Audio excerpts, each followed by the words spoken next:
All right, what's up, guys? Finally, I am back. I know we've had a little bit of a trouble here going on with the YouTube Live, but okay, it seems that everything is going the way it should be finally, and I think we're set. So, all right, hopefully you guys didn't mind the wait. Now finally on, and so today's episode, I want to go live because several reasons. Number one, we're going to talk about several things today. The U.S. title. We're going to talk about my predictions for Great Balls of Fire coming out, and we're also going to be talking about just a little bit of WWE 2K18 and new features featured in that. So the big news today, big news that's happened is last night, Madison Square Garden, New York City, New York, my hometown. What happened was, well, Kevin Owens lost the United States title to AJ Styles. AJ Styles is now the new United States champion, and I think that's really, really great because, well, when it came to the U.S. title and all,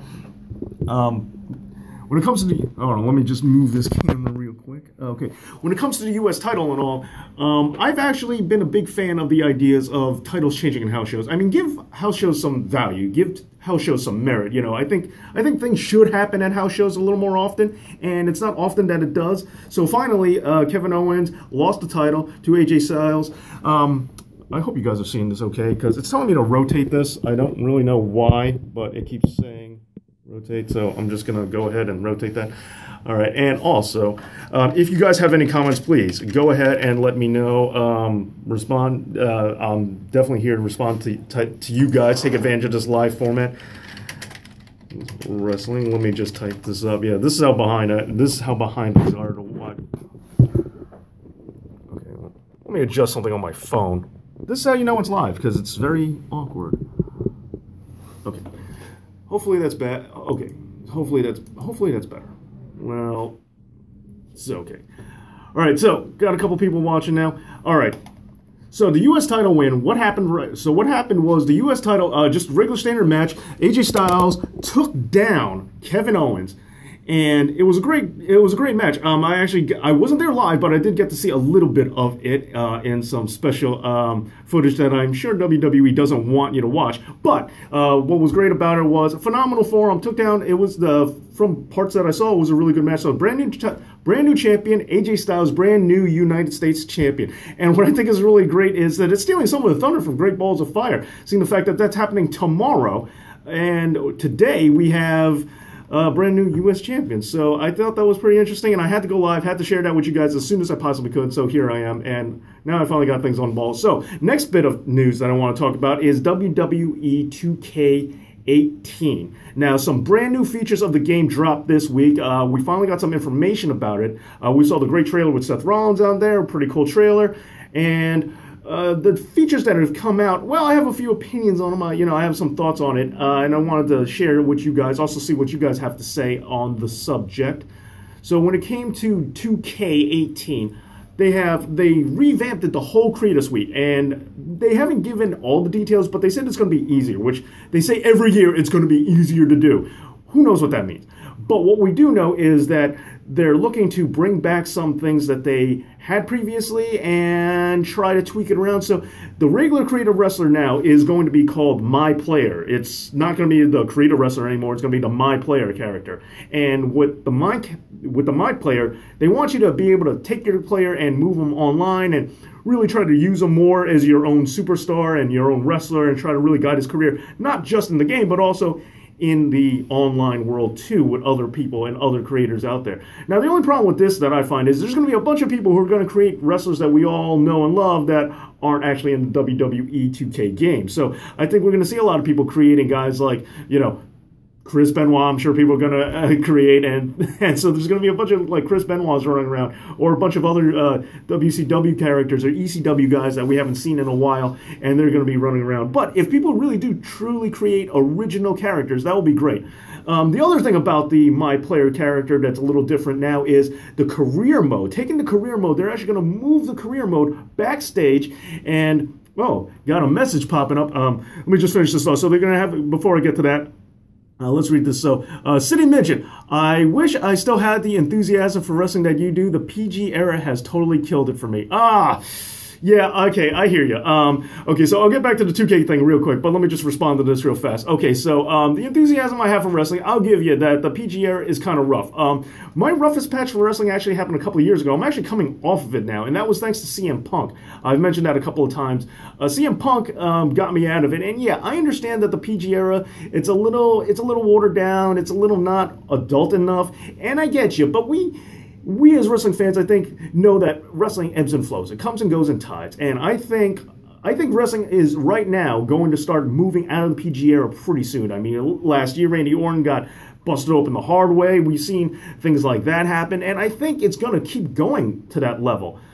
The other thing that I want to know about the PG era and why, just ignoring the PG part of it, but if you look at some of the talent, yeah, and I know a little bit of that cartooniness is kind of bad. It's really hard to work around. But the reason why I'm enthusiastic is when I look at a lot of the skills that these guys have, like Seth Rollins, Cesaro. I mean, the talent is just a lot better than it used to be. Like as physical specimens, the PG era is like watching Saturday morning cartoons. Yeah, it is. But the talent and the athleticism that these guys have. And if you look at like Chikara is totally for little kids. Like that is really, really little kid wrestling. And that's not what the WWE is today. So I do feel it's coming out of that. It's coming out of that, and it's coming out of it soon. So that's why I hang on. That's why I like to watch. And I think if you stick with it, we might get out of this funk a little bit because, Bray Wyatt, there's some cool more adult-oriented characters that we could get behind. And I think that's coming soon. So that's how I maintain enthusiasm, because I'm very optimistic. I could be completely wrong, but at least that's what I think for now. But hey, great comment, City Midget. Okay, so I'm glad that. And hey, guys, if you have anything else to say, come on, please. Don't be shy. I'm more than happy to respond. Okay, so the 2K features that we were talking about, speaking of little kid cartoonists, the video game stuff, when it comes to that, the My Player, you're going to be able to take your player out there and actually move around the show. The exact specifications of it aren't really clear, but they're saying that you can move around backstage while, like, whatever show you're on. Like, if you're on Monday Night Raw and you have your creative wrestler character, and they're actually going to have, like, an almost real-time setting for Monday Night Raw going on. Other matches will happen, and you chill in the back until your match comes out. But if you want to run in, interfere with a match, you could totally do that. That's what they're trying to say My Player is going to be, and if that's the case, that's pretty cool. And I've actually wanted that feature for a very, very long time in terms of wrestling games. So if they come out with that, and that's exactly how it is, that would be great. Now, there have been previous SmackDown games where they've toted that idea, but it was a really clunky, slow moving system where you'd have to slowly rotate and find certain arrows and then talk to Stephanie McMahon or whoever, and it didn't work. If they have more of a real-time setting where this is more of like a free roam scenario where events are continually happening, I'm totally down. I am totally down for that.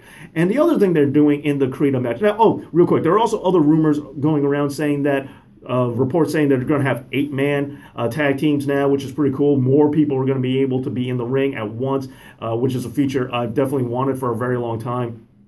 And but the other thing that I want to talk about in the Creative Suite that they're talking about changing, is they're going to do what's called a Create a Match.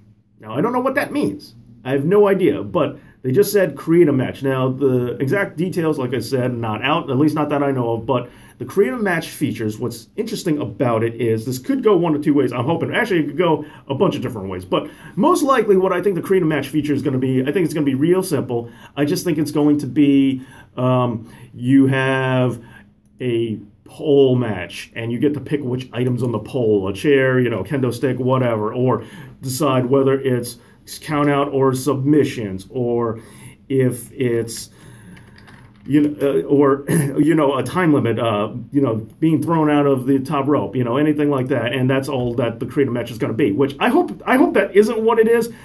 I hope creative match has something a little more fun than that, and who knows, time will tell. But what I'm really hoping for, and I don't really think this is going to be the case, but what I really hope is it could be like, because one of my complaints, as you guys have seen, hopefully, I have another video about what I think about video games and wrestling and what the hang-up is. I won't go into that too much, but when it comes to video games and wrestling, I'm looking forward to... Oh, wait, hold on, got another comment. I'm also watched WWE at a habit. I enjoyed Ring of Honor and GFW and Impact more. Okay, I hear you on Ring of Honor. Ring of Honor is absolutely great. That comes from Warhawk Rambo. Now, I'll give you, Ring of Honor is totally great. Great wrestling, great fundamental wrestling, and a lot of the WWE right now is old Ring of Honor. So when you think about it that way, you're just kind of getting in on the ground level. And I think that trend is going to continue. So when you look at Ring of Honor and you look at WWE, what you like about it? Yeah, fine. It's changed. Okay, Samoa Joe, Tyler Black, they're not really wrestling like they used to, but they still have flourishes of it. And that's what I'm looking forward to, and that's why I can keep watching. When we have I really like that. But as for Impact, I gotta admit, I'm not the biggest fan of TNA. I've watched some TNA. I've given it a fair try, and there are some things about TNA and Impact and GFW, whatever you want to call it, that I really liked. Not necessarily a whole lot. Yeah, the six-sided ring really bothers me. And I know they didn't have it completely, but they didn't have the whole time. But the six-sided ring really bothered me. I gotta admit, I really didn't like that too much. And they've had some good things, but as a whole, it's not my kind of style. But hey, if you love that, hey, good for you, because it's wrestling. Hey, it's definitely good as far as I'm concerned. WWE, watching it, I have it. I know what you mean. I spent many Monday nights just watching for the sake of watching. Okay, next comment, City Midget again replies that I really enjoyed your videos focusing on Heels Week. Thanks for the content. Oh, great. So I'm glad that that you liked Heels Month. Heels Month was great. Villains Month was great. It's one of those things that you think it's kind of weird to stretch out an entire month on bad guys alone, but it turns out, wow, there was plenty of content out there and a lot of things I had to say about heels. So it really wasn't as rough as I thought it was going to be. I just arbitrarily picked that month. There was nothing to it. But if you have any ideas of what you want to see for additional heels videos, let me know. Okay, Warhawk Rambo now says WWE should turn Roman Reigns heel. Yeah. Well, I do. During Heels Month, I did roughly touch upon this. I did touch upon it just a little bit. And this all stems from, and some of the comments I have stem from an interview Triple H actually gave on the subject. Triple H actually said that Roman Reigns is a heel for the new millennium. That's what he is. He says 70% of the fans boo him. He's a heel, plain and simple. So, the idea is that Vince McMahon, WWE, they've always really, really wanted to. They don't just want to entertain you. They want to manipulate your emotions. They want you to feel exactly as they want you to feel. And they'll do that by hook or crook. Now, this isn't the interview that Triple H gives. This is just me saying it now.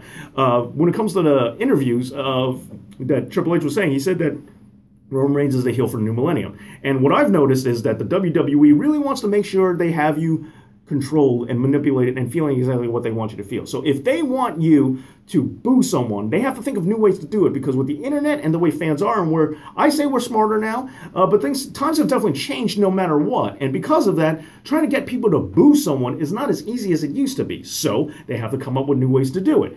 And the way they're doing it is, and I've said in previous podcasts, it's the has versus the have-nots. We know Roman Reigns has tons of things. So as far as WWE, and we hate him for it. So WWE, as far as they're concerned, he already is a heel. That's what Triple H is saying. I don't agree. I want an old school kind of heel. I want a clear-cut, definitive line. This guy's a heel, and we know it. That's what I'm looking forward to. Okay, City Midget says, TNA is too chaotic for me. Seems like they no-sell throughout the entire match until the finish. Yeah, that's a totally good point. That's another hang-up I have on TNA is I don't think their storytelling is as good. I don't think their in-ring work is as good. I really appreciate it when they've done things like they put Christian over, or they've taken Kurt Angle and AJ Styles, for the longest time, even though WWE pretends like AJ Styles was sleeping for the past decade and they just found him on the street. But yeah, that is one of that. Like I said, I have several issues with TNA. I don't want to nitpick or harp on them too much, but there are a couple of things that keep me from being an Impact fan or now a GFW fan. Have I played TEW or EWR? Okay. I remember downloading on Steam those games, and I will admit I think I'm a little too either old or dumb to know how to play them, because I was so confused. They sound great. I mean, that's totally what I wanted. And I didn't know about them till after I made the video game episode that I made. And then as soon as I saw that, I'm like, whoa, okay, they have these things. They have, this sounds like the same kind of thing I want. Yeah, no visuals to it. It's a lot of typing. For those of you who don't know, it's a lot of typing out there, but everybody has backstage performances, backstage attitudes, And there's tons of things to look around. Budgets, personalities behind the ring, who's got better charisma, who's got better in-ring work. It's very in-depth, it's very intricate, and you don't get to see anything, but, you get to produce a lot of cool results and see what it's like to actually be a backstage manager or a booker or a promoter. And it's pretty cool. And you have different promotions, rival promotions, all kinds of things like that. And you can try to steal things. It's a great game for sure, but like I said, it's like Lemonade Tycoon for wrestling, but on like genius level crack. So I'm kind of not that strong of a gamer to actually know how to use the game right. I played around with it a little bit and I liked what I saw, but I knew that I wasn't doing as well as I needed to or progressing the right way because I just didn't understand what was going on. But hey, glad for bringing up those games because they definitely think they don't get brought up enough. Okay, Peter Fogel, awesome channel, Dave. LOL, thanks for doing this live video. You have great videos, Dave. Very underrated. By the way, I have that shirt too. All right, good to know. Great minds think alike. Okay. Well, thank you so much for the compliment. Thank you for being a supporter. Thank you. Thank all you guys. Everybody who's here live, anyone who's listening to this in the future, I got to admit, thank you so much for all your help. Thank you for supporting me. It really does mean a lot. And, my 1 year is coming up, so I'm glad that I have support I have the best subscribers. That's how I feel. So, and you're welcome for doing this live video. So, okay, so Peter Fogel, I'm really glad I can't stress that enough, how much I appreciate you guys who like the channel. And this shirt was actually a Christmas present from Eric Duell, who actually does my opening theme song. So you've heard my opening theme song. He is one of my best friends in the whole world, and this was actually my Christmas present this year. And I haven't worn it on the channel yet. I just completely forgot, and then I decided I was going to wear it today. So I'm glad that you have that shirt. Hey, right there, buddy. Okay, so now going back to the 2K features and wrapping that up, finishing up the 2K features. The my player to create a match thing. I think it'd be really cool if you could actually create like the sequence, like choreograph the match, even leave parts of it for the AI to figure out, and then choreograph the match. And if this is what the create a match feature is, and then throw that out there and let them go at it, and just get to watch a match that you choreographed and see how well these two guys can execute it. And it'd be really cool if not everybody could execute things the same way. I don't think that's what the create a match feature is. I wish it was, but I'm pretty sure it's not. And I also don't know how fun it would be to watch a CGI generated match. But hey, you could post it online and have other people rate your matches and see who can put on the best show. Give WWE an idea of the kind of choreography we would like to see.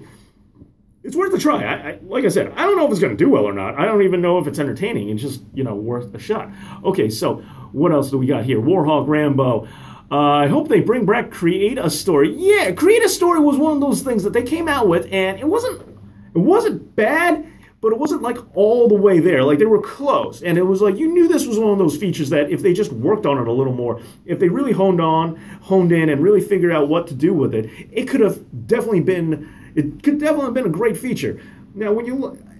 And now, what I think is good is, YouTube Live and all might work. What's also great is you can actually cut your own promos and just record, audio in there. And I get it. You don't want too much adult language or things that little kids shouldn't be hearing. There can be some awful things being said through these characters. So I get why they're kind of leery on that. But I'm just saying, for instance, that's something you could do now and incorporate in the Create a Story. Create a Story was a really good idea, but it wasn't fleshed out enough. But I felt if they stuck to it and they kept working on it, it could have been it. So yes, I'm totally with you. Create a Story. Bring it back. I'm totally down.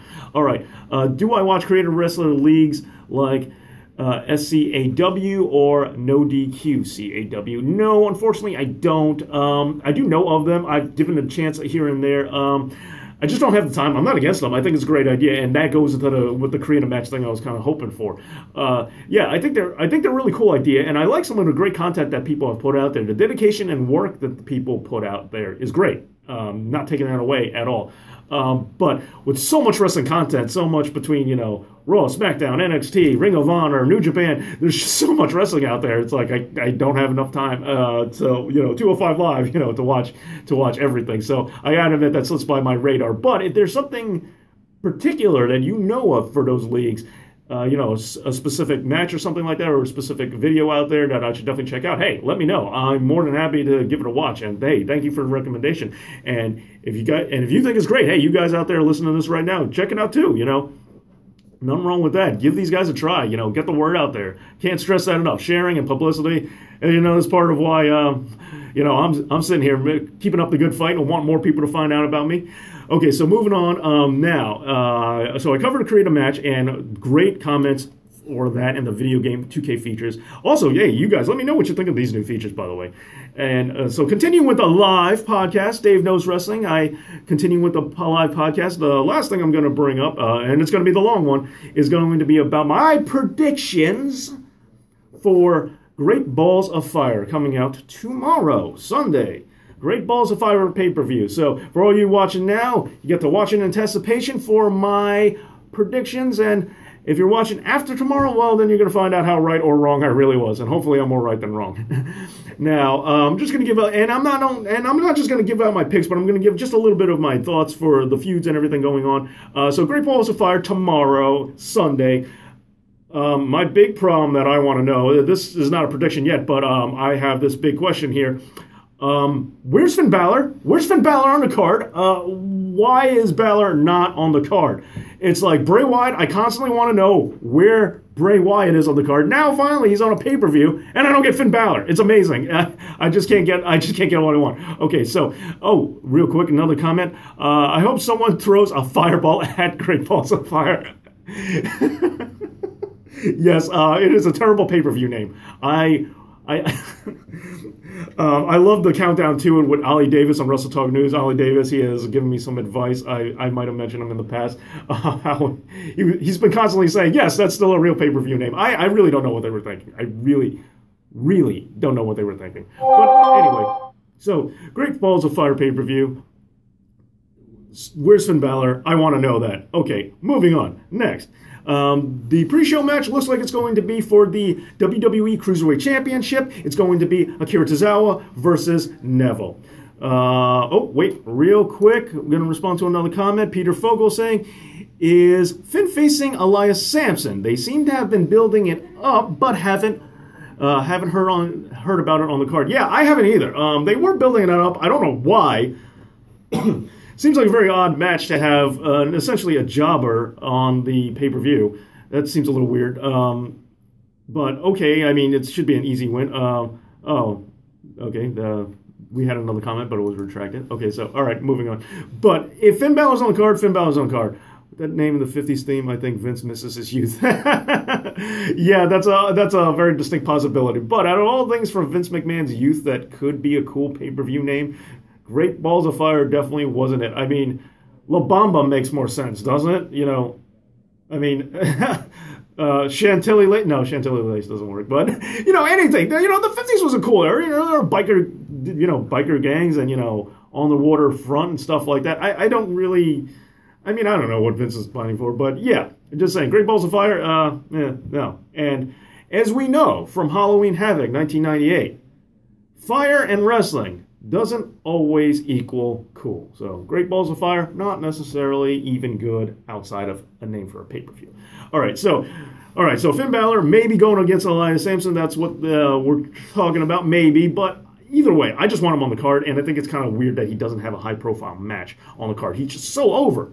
All right, so the Cruiserweight match seems to be like it's going to be on the pre-show. It's going to be the champion, Adrian Neville, yes, I'm going to keep calling him Adrian Neville. Just Neville sounds very odd to me. Versus Akira Tozawa, now lined up with Titus O'Neil. Now, the weird thing about this match to me is Titus O'Neil is kind of like a heel manager. And they put him with Akira Tozawa. I don't really know why. It's an odd pairing, but okay. But what's really strange to me is, it's kind of a heel thing. And Neville is definitely a full-blown heel. So, and I don't think they're trying to turn him. So sticking the two of them together right now, it's an odd mix. And quasi-heel Akira Tozawa is not going to be the one to take it off of Adrian Neville, in my opinion. So I think Adrian Neville is continuing. I think this pay-per-view and Akira Tozawa is just another example of cannon fodder to help booster the champ. Akira Tozawa's time, I don't think it's right now. So I think Adrian Neville takes this one down. Next match I'm going to talk about, it's going to be the Cesaro and Sheamus, the champions, versus the Hardy Boys in a 30-minute Iron Man match for the WWE Raw Tag Team Championships. Okay, now, again, I think it's another excuse for cannon fodder. Hardys might win it back. I doubt it. I highly, highly doubt it. I think Sheamus Cesaro, and because it's an Iron Man match, I'm at least believing there's not going to be any shenanigans. There's not going to be any extend for this feud. I think after this Iron Man match, I think this is going to be the deal. This is going to be the ender for this event for these two. So I think the feud will be done and they'll move on. And I think the Hardys, I think they got other plans for Hardys. I think they want to separate them. I think they're also waiting for a legal battle between the Broken Hardys to finally get resolved, and hopefully that will get resolved soon. But if that doesn't happen, I see them splitting them up. That's been the rumor too. So I don't see another tag team title run for the Hardys just because they have a lot of plans for them, and I don't think the belts are involved. And also Sheamus and Cesaro, they've been treating them like a solid tag team, a serious tag team. So I think they could use a little bit more of a bolster too on that. All right, what we have here. Neville is an ultra heel. Yeah, I totally agree. Sorry, let me catch up with the chat. Sheamus is leaving to film a movie. Oh, that I didn't know. That's a really good bit of information. So if Sheamus is leaving for another movie, I mean, depending on how long the shoot is, if it's going to be just a couple of weeks, they might just leave them with the straps. Hey, Cesaro might get a different partner or something like that. But that could mean them stripping. So oh man, I'm still going to stick with my original pick that Cesaro and Sheamus are going to win. However, knowing that bit of information gives me a little more doubt, so I'm definitely pretty shaky on this one. All right, thanks for that tidbit. Okay, we have Giorgio saying, I'm not going to mispronounce your last name, so I'm just going to leave it there. But Giorgio says, I sincerely enjoyed the Titus Akira mix. Yeah, they're an interesting mix for sure. My point for that was just saying how I don't think that a heel is going to be the one to finally take down Neville, because I think it's going to be like an ultra good guy, because Neville is an ultra heel. So they have an interesting dynamic, but I don't think that this is going to be the case. Although I will say that because people with the Titus brand right now don't really have a really big claim to fame, they don't have a big notch on their belt. Apollo Crews, hasn't been winning too much. Hasn't been, winning too much or anything like that. So I do think that if Titus O'Neil, one of his somebody on the Titus brand, manages to win the title, manages to win a championship, I think that would be great, and it'll do a lot to actually say why the Titus brand is important, or why the Titus brand is something that should be represented. But even with that, so I just don't think he's going to be the one to take it off of Neville. Okay, so now going back to the tag team title match. Also, that's my lock too. I'm going to say that, however, the Sheamus information does give me doubt. Okay, so moving on. The next match I want to discuss is going to be Seth Rollins versus Bray Wyatt. Now, I know this was a big one, but Seth Rollins versus... real quick, also on the Iron Man match for the Hardys and Sheamus and Cesaro, I just want to point out that the Hardys have been in high-profile matches, and Iron Man matches are pretty rare. They don't happen too often. And a tag team Iron Man match, that's pretty something. But Hardys, when it comes to really big matches, really big, historic kind of matches, Hardys tend not to do well. They're in them, but they usually don't walk out with the win. So just using that as a bit of pattern recognition. Not saying it means they won't win, but that's also part of my reasoning for why thinking that Sheamus and Cesaro are going to take it down. Okay, so Seth Rollins, Bray Wyatt. This match feels tacked on, and I think we all know it is. It's not for something, but it's a one and done, which is kind of cool. I like the idea of one and done pay-per-view matches. We don't get enough of those. We get a lot of long-standing feuds and drag out over 3 pay-per-views. So if this is just a one and done feud, hey, that's awesome. And I think one-offs are great. One-shots are great. Okay, we got another comment. Warhawk Rambo. I don't think they have done tag team Iron Man matches in the WWE. I know they have done them in Japan. Yeah. As far as I know, this is the first one I'm seeing, at least on the main roster. I mean, maybe they've done it in developmental stuff like that, or house shows even. But televised, as far as I know, this is the first one too. So yeah, same thing. Hardys, they're in a lot of them, like WrestleMania 2000.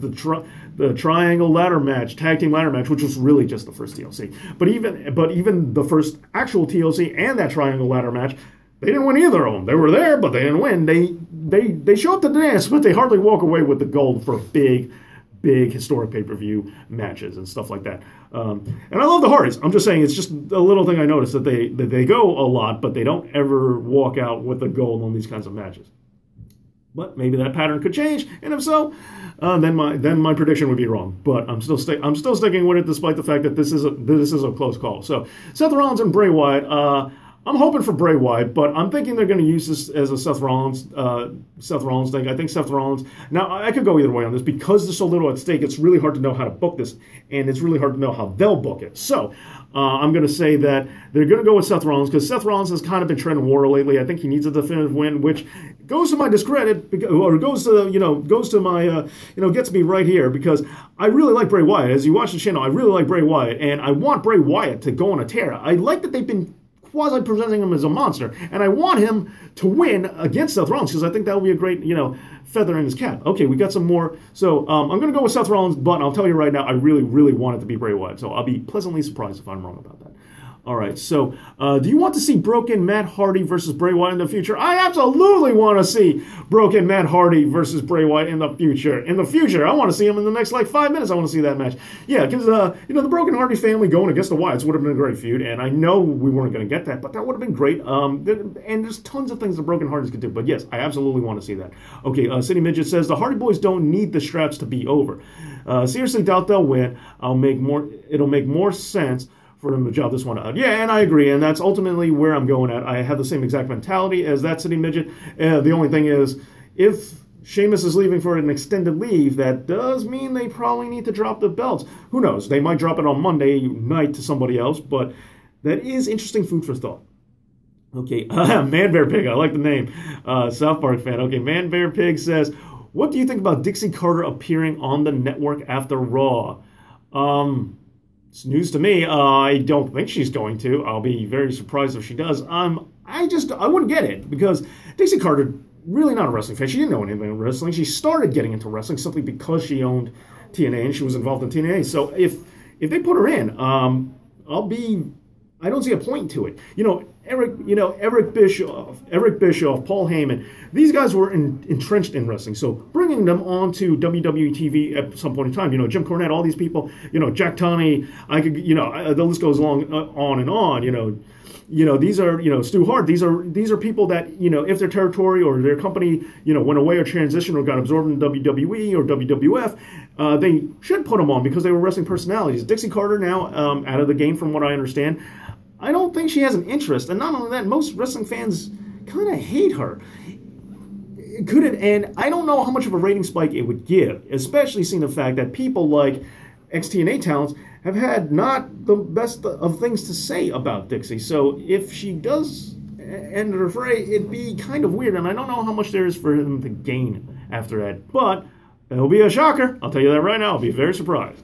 And also, she, as far as I'm concerned, she's not as good on the mic as some of these other guys that like Eric Bischoff or Jim Cornette. So that'd be kind of a rough. I don't see what value she actually has, but it'd be a good surprise. All right, Warhawk Rambo, also a cool name. I haven't mentioned it yet, but also a cool name. I like the Impact, but I don't like Dixie Carter. See, that's exactly what I'm talking about.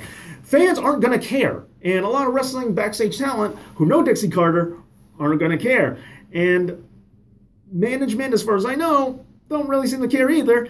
And Dixie Carter herself, I don't think she cares about wrestling. So I just don't see why they would do it because it doesn't seem like anyone really, there's no driving force that really wants this.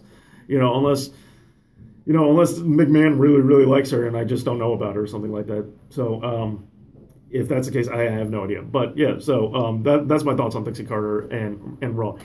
Be a great surprise, but I just don't see it happening. Okay, so moving on. The next match I want to talk about for Great Balls of Fire, Enzo and Big Cass. Why just split them up? Why?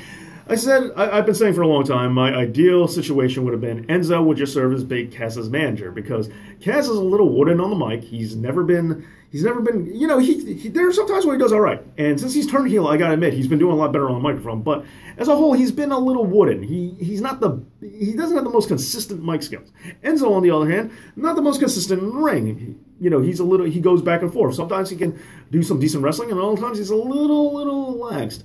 And I think everybody knows that. So keeping them together and just, having Enzo as his manager, I thought would have been perfect. But now they're turning Cass heel, and that's going to be a rough call. Okay, I facepalm when WWE split up Enzo and Cass. I did too. Totally facepalm too. Yeah, and it's the thing and this is the thing they've messed up on several times. It's they take the guy who's weaker on the mic, who's least charismatic, and they turn him heel. And I think you got to go the other way around. I think if a guy is very charismatic, he can survive as a heel. He can get over even as a heel.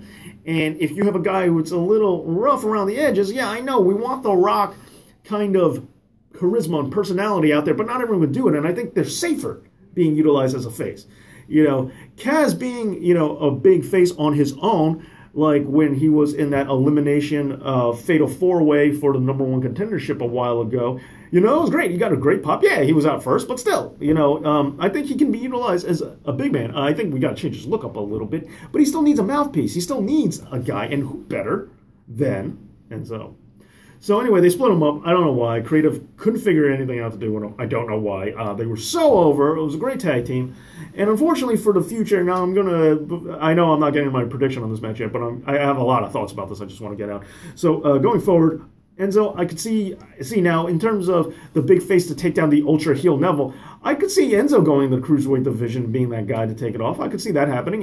Put Enzo in the Cruiserweight division as their next big star. That's a possibility. I don't know. I don't know if that's what they want to do, but it's just something I could see. As for Big Cass as a heel, I think they got to change his look up a lot. I wouldn't mind if they got him another mouthpiece. I really would like if they could put him and Carmella on the same show and let Carmella kind of do some of the talking for him. That wouldn't be so bad. It's just and I know in the beginning of NXT they were kind of heelish, but this is a new kind of heel, to stab your best friend on the back kind of heel. And the one thing I really wanted from Big Cass that he didn't say was, he was so close to saying it, is I wanted him to say, if they were going to do this, if they were going to commit to this idea, I wanted him to say, all right, and so your mouth has been writing checks my body has to cash. And that was his point, that he was tired of Enzo starting fights with everybody. Meanwhile, he was the guy who has to do all the legwork. He's the guy who's got to take the beating. He's the guy who's got to protect, the little scrappy dog. If that was his justification, sure. But his ultimate reason for turning heel and, turning on your best friend is because he just got tired of hearing him yap. Yeah. Very, lackluster heel motivation for something so dastardly. So, okay. So I'm not a fan of this, and I'm not a fan of the splitting up. I think and they did it in a way that they can never pull it back. They can. I mean, sure they can. It's wrestling. They could always do whatever, but it's going to be kind of hard for them to patch things up. It's going to be kind of hard. And I got to say, props to Zoe for the tier. That was clutch, man. I have to say that. Okay, we got another comment from Man Bear Pig.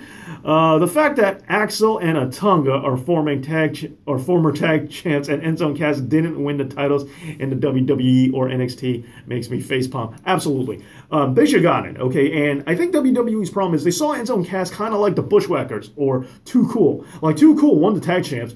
Tag team championships, and they shouldn't have. It was a very odd fit, and I think they kind of view them as just the successor of these goofy tag teams, but they're not. They are more than that, and they shouldn't have been treated because, well, I don't think Too Cool should have won the tag team championships, and the Bushwhackers. Some people say the Bushwhackers, the Sheep Herders, they got a raw deal. They should have. That's a different debate. But as far as I'm concerned, Enzo and Cass were more than just a goofy, silly, funny tag team. And I agree, they should have won it in NXT or the main roster, one or the other. When Alexa Bliss didn't win it in NXT, but she won it on now both SmackDown and Raw, it's like, okay, we get it. There you go. Here's your due. And Enzo and Cass was totally due for it. And also on this similar level, like DIY.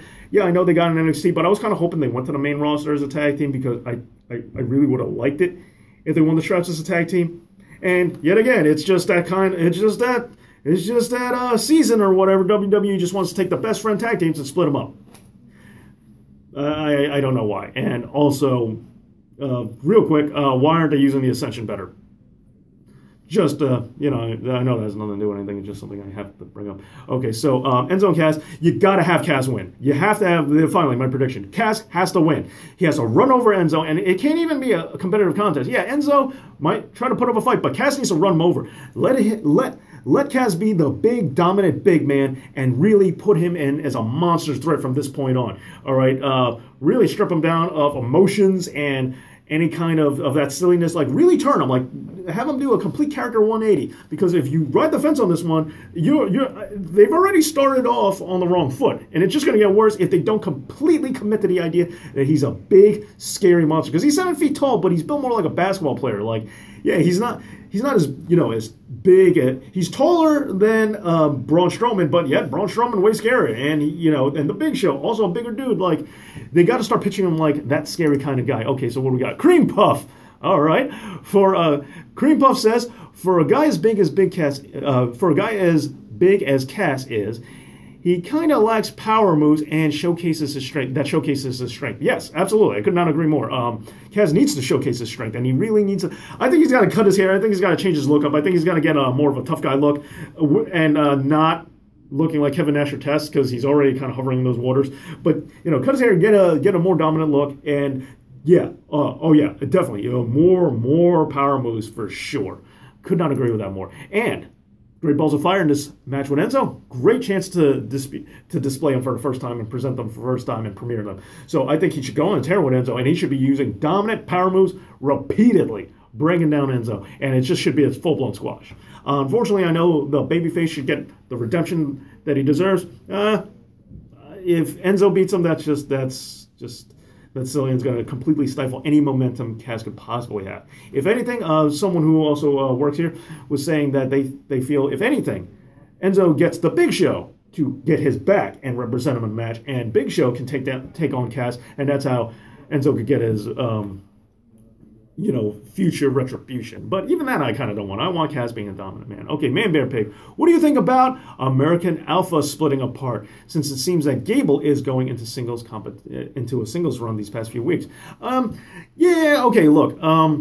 I really love American Alpha. I think it's great. But at least they didn't have the best friend stabbing each other in the back kind of thing. They just kind of drifted apart, and that's cool. And I like both of them as wrestlers a lot, like a ton. And Jason Jordan, when he split up from Ty Dillinger in NXT, I was kind of thinking that this was going to be the start of Jason Jordan's really great singles run, and it just never happened. And instead, he wound up with Gable. And so I like them as a tag team, and I love American Alpha. But I was kind of anticipating a singles run for Jason Jordan for a very long time now. So the fact that it's happening now and it's happening on a way that they could still patch American Alpha back together if they wanted to, fine by me. Not really a problem. So believe it or not, I'm kind of in favor of it, even though I really do like the tag team.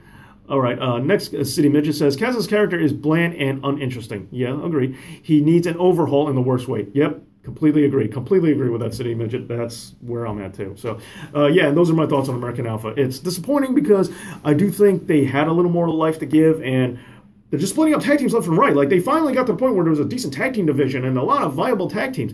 And I wouldn't mind it if they really pitched the idea of tag team feuds that didn't have to do with the title. They're kind of doing that with the Fashion Police, but more of that. Really create a division where you can see progressions of other tag teams and say, oh, now it's their turn for a belt, instead of just randomly cycling through over pay-per-view, just who gets it now, a couple weeks before the pay-per-view. Hey, look, they're getting the tag team championships. No, instead, see other tag teams feuding with each other, getting wins, and then you're like, okay, these guys have been winning for a while. Maybe it's time they get this shot for the pay-per-view. Oh, they get their chance at the pay-per-view. Oh, this upcoming pay-per-view. Perfect. And that's how a division should be run. And not just tag team. That's how I feel about all championship divisions. All right, so that's my prediction. Enzo, that's what I think should happen, and it's also my prediction. Big Cass runs over Enzo, and just because I can't see, it's total squash match because I just can't see Enzo doing anything other than that. All right, so next up, the women's match. Alexa Bliss versus Sasha Banks for the title. Okay, now this is kind of a tough one. I do think this is a just a line 'em up pay-per-view where Sasha Banks is just going to be another cannon fodder for Alexa Bliss. I think Alexa Bliss is going to keep it, especially since Naomi is like the only face in the company right now with a title, and AJ just won the U.S. belt. Forgot about that. AJ Styles, new U.S. champion. If you didn't know, I said it earlier in the show, I'm going to say it again now. So Naomi, women's champion on SmackDown, is a face, and Alexa Bliss being a heel, I think that kind of works. I think they're going to keep it like that. So I don't think Sasha Banks are going to have two faces for women's titles. Oh, and also, there's another rumor, in case you guys haven't heard, is that there might be this year, or early next year, a women's Royal Rumble. There are talks about that. Also, a little bit of tidbit of news just for you. Okay, so Alexa Bliss, I think, is keeping the belt, retaining the championship. I think that's what this pay-per-view is mostly going to focus on, champions retaining. I'll be very surprised surprised if Sasha Banks winds up taking it off just because she's a face. And Alexa Bliss still has a little bit more time to go. And she's been doing a lot better. And she's been doing a lot better than I think a lot of people gave her credit for. What I am looking forward to is I think this is going to be a solid match because from NXT, these two work together. Alexa Bliss, Sasha Banks, I think they work really well when they're able to, when they have the right opponent. And for each other, I think they are the right opponents for each other. So I think they're going to put on an actually solid match. I think this might be one of the more overlooked matches before going into it, but I think when we get there, it might be surprisingly better than a lot of people think. All right, Warhawk Rambo says Vince is trying to find the next HBK by splitting up tag teams all the time. Vince has a thing about splitting up tag teams, like he always has, and I like tag team wrestling, and Vince does have a habit of it. You know, Hart Foundation and beyond, we can always look at, you know, Vince McMahon splitting up tag teams. Just leave it be. There's nothing wrong with being a tag team. Nothing wrong with that. And probably Vince should probably figure it out. And like the sad part is, like Legion of Doom, Road Wars, they were awesome. If they came out now, there's a chance they probably would have split them up. And that's the awful thing. And we also lost the Vaudevillains. Like, I almost want to do a memory of all the tag teams we've lost in the past year because there's been way too many. All right, so Alexa Bliss, my call, retains the championship. All right, next up, I'm going to do another comment. Warhawk Rambo, the Dudleys are legends, and they spent 90% of their careers as a tag. Warhawk Rambo, they spent the majority of their careers as tag teams, But even WWE was dumb enough to try and split them up. Why? I don't know. The Reverend Devon character and then Bubba Ray just being a solo Dudley. Plus, and the other weird thing is, the Dudleys were a clan in ECW, and when they brought them in, they just brought in the two, eventually Spike, but the Dudleys had a decent run WWE, but for the most part, as far as I'm concerned, WWE never had anything, never had any idea what to do with them, never did right by them. Okay, so moving on, I'm going to go to the Miz versus Dean Ambrose yet again for the Intercontinental Championship. Okay, I'm kind of over this feud. Great work. I like Dean Ambrose a lot, and believe it or not, I like the Miz. I think he's good for what he is. I think he's effective. But these guys have just been going back and forth, and enough already. Like, move on. And Dean Ambrose, allegedly, they're saying backstage that he's lazy. I don't think he is. And the Intercontinental belt, for me, has always represented the workhorse belt. Like, this is the belt you gave to the hardest worker. So the fact that Dean Ambrose just had it and is also in the mix, I don't see why people would actually think he's lazy if they're giving him the belt. I mean, I know that mentality has changed, but still, I think it's kind of odd. All right, Man, Bear, Pig. They seem to want to split up Ryder and Zack Ryder and Mojo Rawley too. Yeah, that's true. They are going that way. And surprisingly, they're taking Mojo heel. I have another friend who has an interesting point. This was way before he won the Andre the Giant Battle Royal, but my friend pointed out that WWE really likes high-energy guys. Like, he really likes it. Goldberg, your Ultimate Warriors. It doesn't even matter if you can go for very long with energy. If you have a lot of energy, that is something they look for. And, Austin, a big Stone Cold Steve Austin fan, he had a lot of energy. And that's the kind of thing they look for. And when he saw Mojo Rawley, he says he has a ton of energy. And on that alone, there's a good chance that he's going to make it in the WWE as a big star. And so far, that seems surprisingly true. It seems like that might actually come to fruition. Zack Ryder's another guy they never did well by. Oh, and for the record, I'm really not the biggest Mojo Rawley fan. I kind of find him annoying. So if they split him up and turn Mojo heel, and he just calms down, I'll find him way less irritating. So that would be kind of a bonus. I tend to find high energy people kind of annoying sometimes, Mojo kind of aggravates me. All right, The Miz is a good old school heel. Yeah, as I talked about in one of the videos during Heels Month, the exact kind of thing. Using Miz for what he's supposed to be, putting him where he's at. That's the exact kind of thing Miz should be used at, and he's great as long as you let him run with it. And he's been on fire ever since the Daniel Bryan talking smack backstage interview where they went off on each other. I think The Miz has been killing it, and I think Miz is finally showing everybody, because for years I've been saying Miz is great, and a lot of people were giving me flack about it, and it was really hard to defend him for a period of time. But now I think we finally got to the point where I'm like, see, this is the Miz I was talking about. This is the Miz that I knew. This is what I knew he could do. Okay, so before we get into my predictions, Cream Puff says, since we're on a 50s theme at Great Balls of Fire emoji, they should bring back Deuce and Domino. Oh, yeah, Cherry, yeah, Deuce and Domino. Oh, when that tag team came out, I just stared at the screen going, what? I don't get it. And Cherry, yep, and Cherry, too. Where's she been? Anyone know? Yeah. Deuce and Domino, especially since I believe it's Deuce is actually related to The Rock, another member of the Anawati family. So if that's the case, how come you don't have a job right now? How come Roman Reigns is being forced down Earth and Deuce ain't somewhere? Yeah. Anyway, but yeah, good question. They should totally make a cameo for this pay-per-view. Really sell the idea. Real quick, it's a shame we never got to see Deuce and Domino versus the Vaudevillain, says Warhog Rambo. Yes, that is a feud. That's pretty solid. I definitely would have liked to have seen that. And I like the Vaudevillains too. And I'm sad to see that they split up, in case I haven't said it enough. Okay, so Miz, yet again, I think he's keeping the belt. Now, I think it's really weird there's going to be a pay-per-view like this where these two are going at it, but I'm hoping this is going to end it. The only thing that scares me is Miz, Maurice, and now, the Miz Taraj. The new Miz Taraj has to come into play. Like, I feel that they're going to cost Dean the match, and Miz is going to keep it. And if that's the case, that just sets them up for, yet again, another match. I'm kind of hoping this is the blow-off match. And I don't know. There's too much pointing that it won't be. So that's the thing. And if Dean winds up winning, then again, Miz is going to get his rematch. So it's going to be another thing we see over and over again. Like, these two have wrestled each other enough. Really, keep them away from each other. Like, enough is enough already.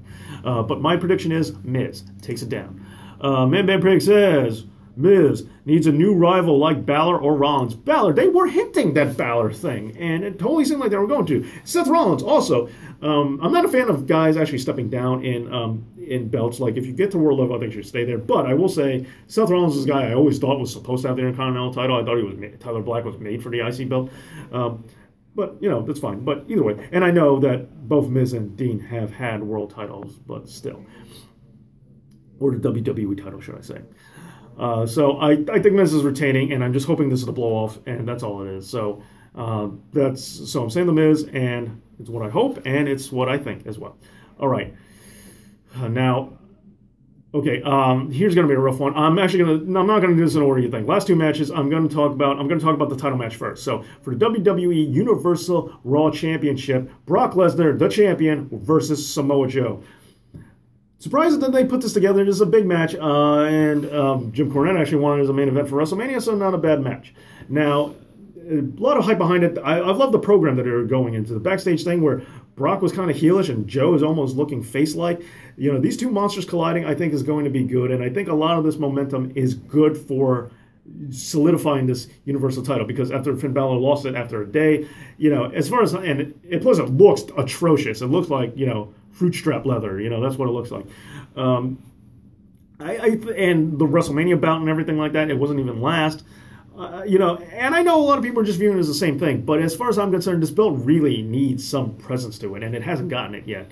Okay, and I think this kind of feud going forward is helping. Warhawk Rambo says, is Lesnar a tweener at this point? I think he's been for a while, because, Royal Rumble, when it was a triple threat match between him, Rollins, and John Cena, I was there live, and I gotta admit, now I know Philly crowd, New York crowds, the whole, this whole northeastern area is really, really tough when it comes to figuring out how they feel versus the rest of the world and the rest of the country. But, Brock gets cheered, when he ripped the car door off for J&J security and flung it, Brock has been getting pops, and against Goldberg, his hometown was actually cheering him, and the hometown advantage isn't always a thing. They're playing wrestlers to go to their hometown and they get booed. So I'm just saying, like, I think he's, not only is he a tweener now, but I think he's a tweener. But because of Monday's show, he seems to have been acting a little more heel-like, more like cocky, cowardly heel, which is a weird fit for Brock.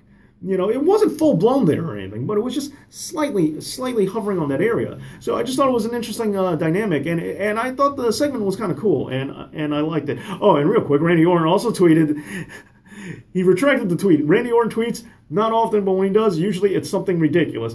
Randy Orton, for those of you who don't know, Randy Orton says, WWE 2K18, so realistic you can only play as Brock Lesnar 5 times a year. And then he had to retract it. But he said something along those lines, so I got to admit. I thought that was the start, though. Okay, so Man Bear Pig, we got here. They actually wanted him to be a face with his feud for Taker in 2015, too. Yeah, I heard that, but I mean, that might be true, that's what they wanted, but it's just Low Blow City. Yeah. Yeah, but it's just, they can't, there's no way they don't. There's just no way they knew. There's just no way you'd think that anyone going against Undertaker is going to be the face over the Taker. It's Undertaker. You know, it's like, yeah. There's no way they could be that dumb. Like, they had to, like, that might be what they wanted, but they should have known better. Period. Because Undertaker could turn on anybody at this point, and no one would care. All right, what do we got here? Undertaker was able to be a great heel back in the day, but still. Yeah, no, absolutely. When I was a kid, he used to make little kids cry. The lights went off, little kids would start crying. Like, 6-year-olds and everything like that, they would start crying. Yeah, he was a great heel, but now there are wrestling fans right now who are adults who never knew a time without The Undertaker. Like, this is the first time right now without The Undertaker. They grew up their whole lives knowing The Undertaker was a wrestler. And Undertaker was that dude, that has been around as long as they've been alive. So when you have that kind of grandstanding and you're that beloved of a character, that beloved of a wrestler, there's nothing you're going to do about it. You would have to go out of your way to turn him heel, and there's no point. You would have to try so hard to turn him, it's not worth doing. And yeah, so yeah, he was a great heel, but yeah, he can't be done by right now. So that might have been what they wanted, but they sure wasn't going to get. But they sure wasn't going to get it. Okay, so now Brock Lesnar versus Mojo. I like the hype going on. I think it's been doing good. I think they've been doing a great job with it. Now the reason I'm doing this match before the Roman Reigns and Braun Strowman match is because I think these matches are very tied together, and I'm going to talk about the rumors that have been spreading recently. It's hard to tell, and I know wrestling rumors are a dime a dozen, and you can never tell which way anything's going to go. And the way Vince McMahon's been lately, it seems like he doesn't even know until the moment it happens. So here's the thing. So here's the rumors that I'm going to present to you. Now, some people are saying. Now, a little while ago, we've had the rumor that the main event is going to, for WrestleMania 34, is going to be Brock Lesnar versus Roman Reigns for the championship. Brock keeps the Universal title until WrestleMania. That's been one of the rumors going around. Now that would indicate to you that Brock Lesnar would keep the belt all the way to WrestleMania. Now, recent rumors started about just a little while ago, I think maybe a week or two ago, where they were saying that the timetable has been moved up. And they're actually changing things around now with Braun Strowman's injury and all that changing their timetable is that Brock Lesnar is now going to go against Roman Reigns at SummerSlam. Not WrestleMania, SummerSlam. There's some reports saying that. Okay, what do we have here? Going back to my previous comment, real quick, WWE Warhawk Rambo says, going back to my previous comment, WWE should do a double turn with Strowman and Reigns. Yeah, you know what?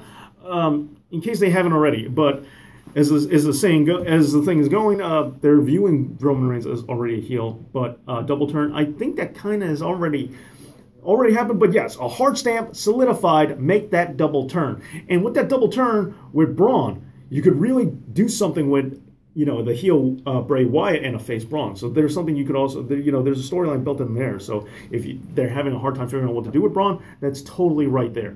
And Roman Reigns heel, like it's just a thing. It's like he's just terrible. I just kind of want them back in the Shield because that's the only time I ever liked them. And if they can stick them back in the Shield, keep them face because they're all on the same show and they're all face. But yeah, double turn, make a hard stamp on it. It's kind of one of the remaining few moves they have left that makes any sense and would be any good Roman Reigns. So I feel you on that one.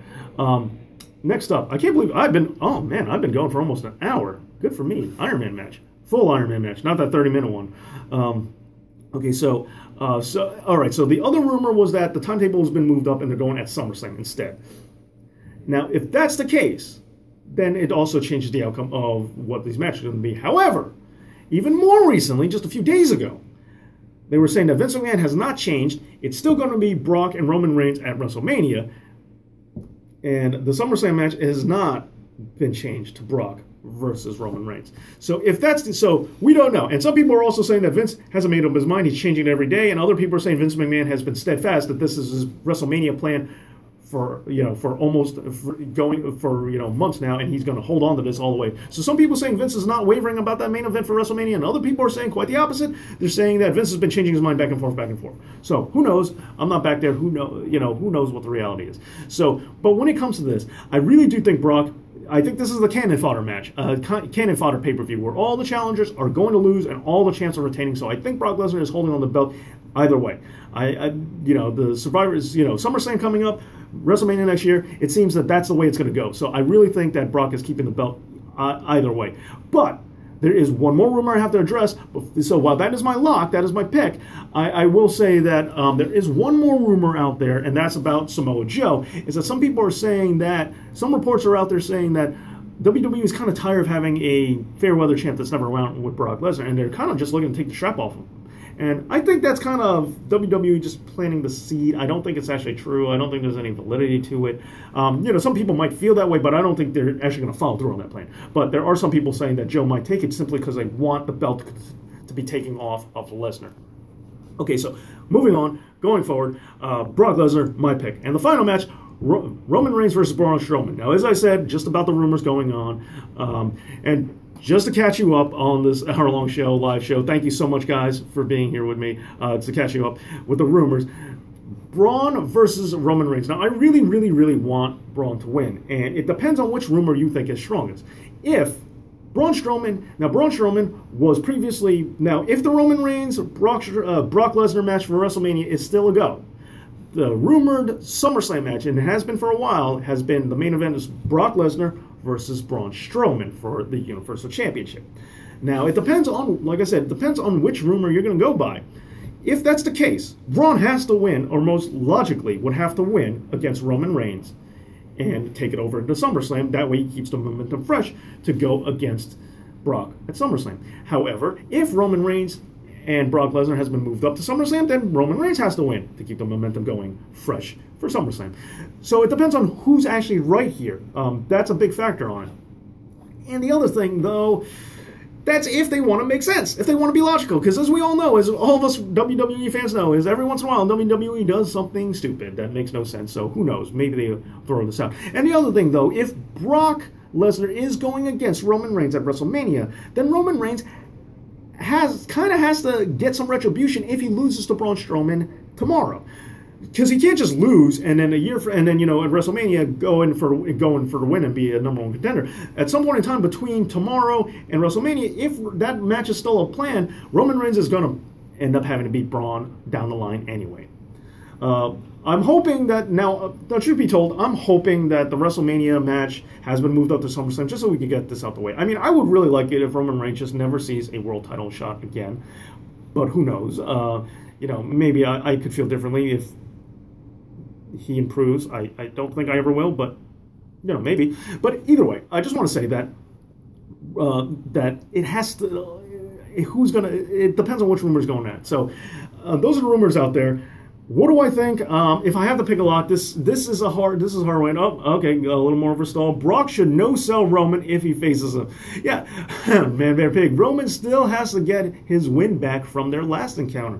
I don't think Vince will go through Roman losing twice to Strowman. Yeah, that's a good point. I mean, look, I gotta admit, this is a coin flip for me, and you guys are good points being brought up, but it's not making this decision any easier because as every second goes by, my head's changing the answer. But yeah, and that's the other thing. Roman Reigns was seriously injured because that's the only way the Superman could possibly lose to Braun Strowman. But at the same hand, Braun kind of needs his win back too because, he just got back off an injury. And when you're a monster, you can't be injured, which I just thought they should have suspended him instead of saying he was injured. I thought Kurt Angle should have said, you've gone too far and you're suspended until he came back. Instead of pulling the John Cena where you tell everyone his recovery is going to be a lot longer than it is. Either way, but that's another factor why this is harder too, is because, Braun needs this win because he just came off an injury as a monster. Roman, I wouldn't say needs this win, but logic dictates that he's going to get this win only because he lost their last encounter. But to blow off the feud, Braun beating him twice. Last time he was injured, this time he's not. Braun's coming off of injury, and he puts the nail in the coffin, and he gets Roman Reigns. That would be a great blow-off, and it would also really, really set Braun pretty strong for SummerSlam. It could go either way, and you know what? Because I can't pick with my head on this one because it's too difficult to say. I'm just gonna go with my heart. Braun Strowman. I want Braun Strowman to win, so I'm just gonna pick him as my official answer. Braun Strowman is my prediction to win tomorrow at Great Balls of Fire over Roman Reigns in their ambulance match. All right, so those are my predictions for Great Balls of Fire tomorrow. Tomorrow night, we'll see how wrong or right I was, and also some great videos going out there. Well, Man Bear Pig says, what if Samoa Joe wins to set him up for Roman, since Roman hasn't gotten a win against Joe yet? That's a possibility too. That's a possibility too. Oh, that's a good one. Like I said, so, well, these are my predictions. I am fully willing to admit that I may not be right, and all these are great ideas, and all of us, long live and prosper. Thank you very much, Warhawk.